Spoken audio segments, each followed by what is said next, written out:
இங்க வாய்ப்பு எல்லாருக்கும் சமமா கிடைக்குதா?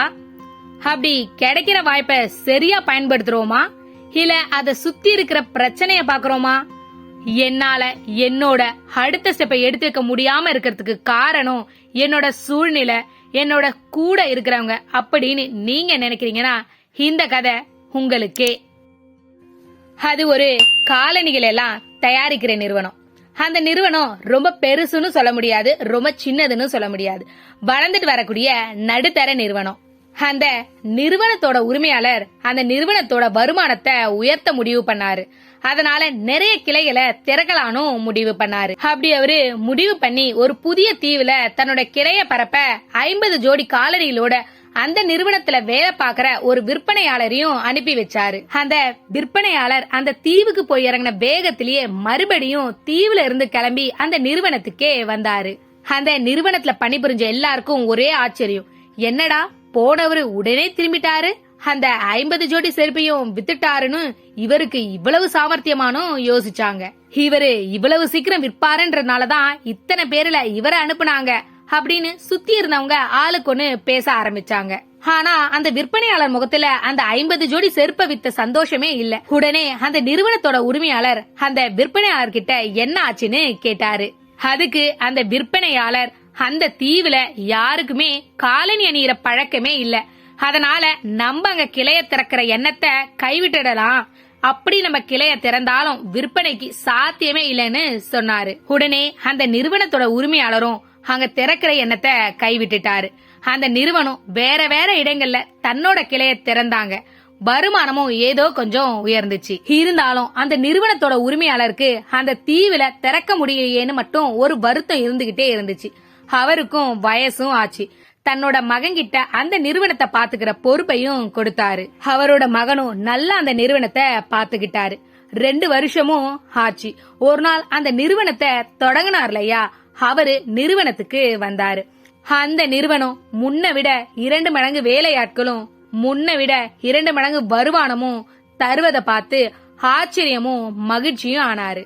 அன்னைக்கு இரவு தன்னோட மகன் கிட்ட இத பத்தியும் கேட்டாரு. அதுக்கு, அப்பா நாளைக்கு என் கூட ஒரு இடத்துக்கு வாங்கன்னு சொல்லிட்டு படுக்கவும் போனா மகன். அடுத்த நாளும் ஆச்சு. இவங்க 2 பேரும் ஒரு இடத்துக்கு போனாங்க. அந்த இடத்த பார்த்ததும் அந்த அப்பாவுக்கு ஒரே ஆச்சரியம் தாங்கல. ஆமாங்க, அந்த இடம் இவங்க இதுக்கு முன்னாடி போன அதே தீவு. எந்த தீவுல நிறுவனத்தோட கிளைய வச்சா விற்பனை ஆகாதுன்னு சொன்னாங்களோ அதே தீவுதான். அந்த தீவுல எல்லாரும் கால்ல காலணிகளை போட்டுட்டு இருந்தாங்க. அத பார்த்ததும் அந்த அப்பா மகன் கிட்ட இது எப்படி சாத்தியம்னு கேட்டாரு.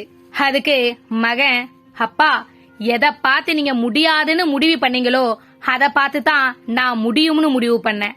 இதுக்கு முன்னாடி யாருமே இந்த தீவுல காலனி அணியல, உண்மைதான். அதனாலதான் நீங்க இங்க நிறுவனத்தை நிறுவ யோசிச்சீங்க. ஆனா நான் அதுக்காக தான் இங்க நிறுவனத்தோட கிளைய நிறுவன ஜெயிச்சேன். உடனே அவங்க அப்பா, எனக்கு புரியலப்பான்னு சொன்னாரு. அப்பா, நீங்க இங்க யாரும் காலணிகளை போடல, அதனால யாரும் வாங்க மாட்டாங்கன்னு நினைச்சீங்க. ஆனா நான் இங்க யாரும் காலணிகளை போடல, அதனால இங்க விற்க எந்த போட்டியும் இல்ல, எந்த தடையும் இல்லன்னு முடிவு பண்ணேன். முழு சந்தையையும் பிடிச்சிடலான்னு முடிவு பண்ண. நீங்க அந்த தீவுல நிறுவனத்தை ஆரம்பிக்கலாம்னு நினைக்கும் போது உங்களை பார்த்து எப்படி முடியாதுன்னு சொன்னாங்களோ அதே மாதிரி என்னையும் சொன்னாங்க. இருக்கிற நிறுவனத்தை ஒழுங்கா பார்த்தாலே போதும்னு சொன்னாங்க.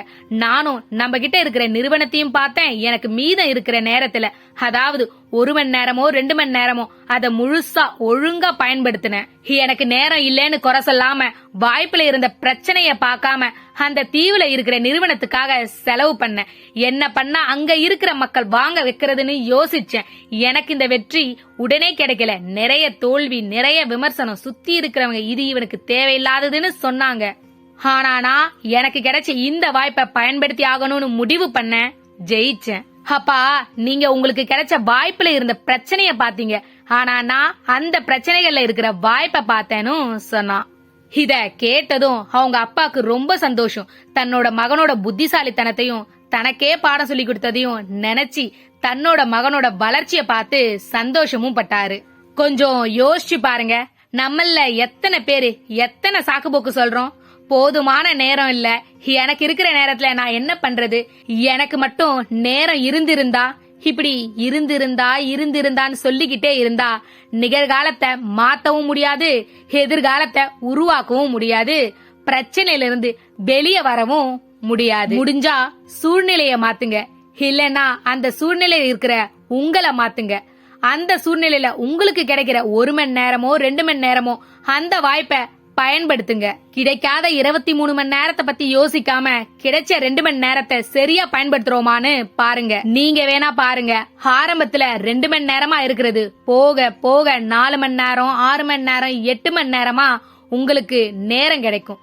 சூழ்நிலையும் மாறும். அதனால உங்களுக்கு கிடைக்கிற வாய்ப்பை ஆணாகட்டும் பெண்ணாகட்டும், குடும்ப சூழ்நிலையாகட்டும், நேரமின்மையாகட்டும் காரணமா காட்டி உங்களோட வாய்ப்ப, கனவை, நீங்க படிச்ச படிப்பை விட்டுடாதீங்கன்னு சொல்லி இந்த கதைய முடிக்கிறேன். இந்த வீடியோ பிடிச்சிருந்தா லைக் பண்ணுங்க.